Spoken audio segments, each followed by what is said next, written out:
Welcome to the Guitar Gavel Lick of the Week, where special guest musicians walk you through a short lick to add to your bag of tricks. If you have questions about the lick, drop them in the comments section. And if you like what you see, please leave a 5-star review and share the Lick of the Week with your friends.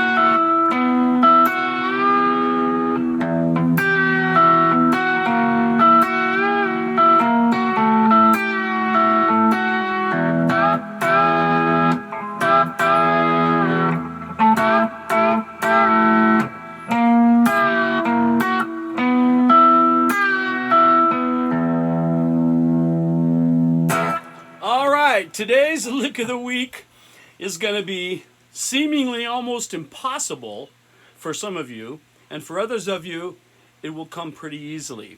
It's a very logical, what I call a $100 maneuver.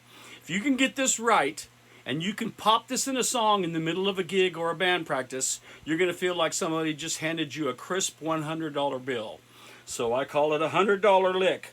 Now what we've got here is, if you think about an E major triad on 13 and 14, and you do it with your back 3 fingers, meaning fingers 2, 3, and 4, you're going to get a nice E major with just these 3 fingers down. Listen.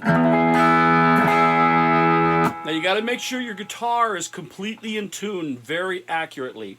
And what you're going to do is you're going to lift finger 2 out, and you're going to put finger 1 back on fret 11 and on the G string.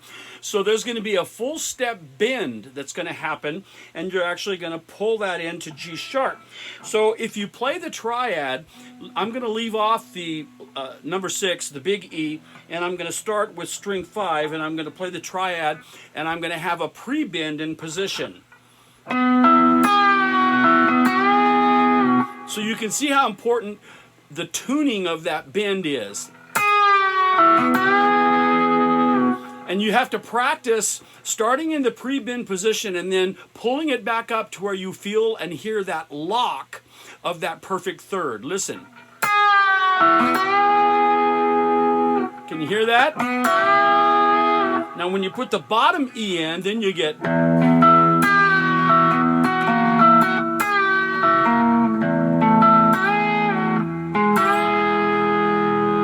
Now, did you hear that? In each case, when I pulled on that G string, I pulled it all the way into that perfect third. So it's a tough bend. It's a difficult position. I'm not going to lie. It's not going to come easy, but if you practice it, and by the way, it hurts like hell on the tip of your finger. It just digs a big rut right in that sucker. But if you practice it, the beauty is worth the pain. So let me mess with it a little bit, and you can watch this in action.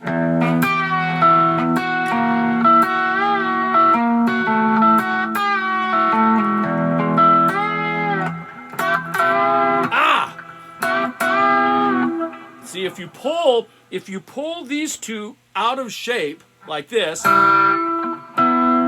you get them out of tune, then you ruin your whole affair. You got to leave these as a pivot point, and they must stay stationary. So it's difficult at best. Okay,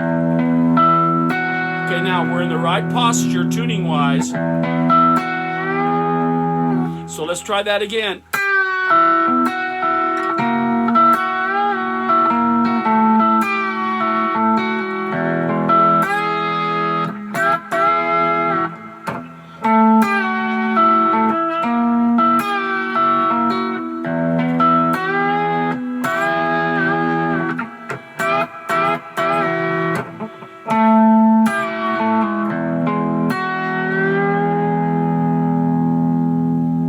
So here it is, Lick of the Week, $100 E chord that you simply pull into tune.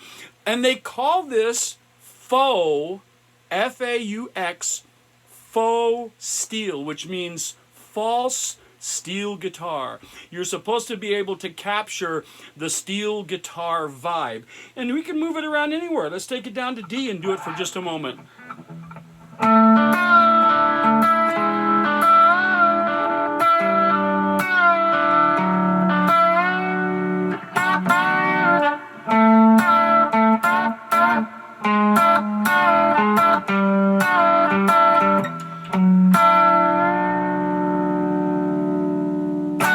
The further you go this way, the harder it gets because the spread gets wider and wider and wider.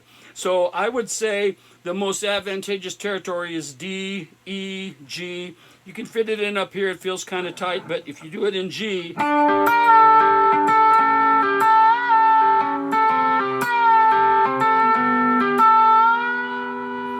there it is. Do your best. Try and see if you can capture this puppy. It's worth $100. Woo! There it is.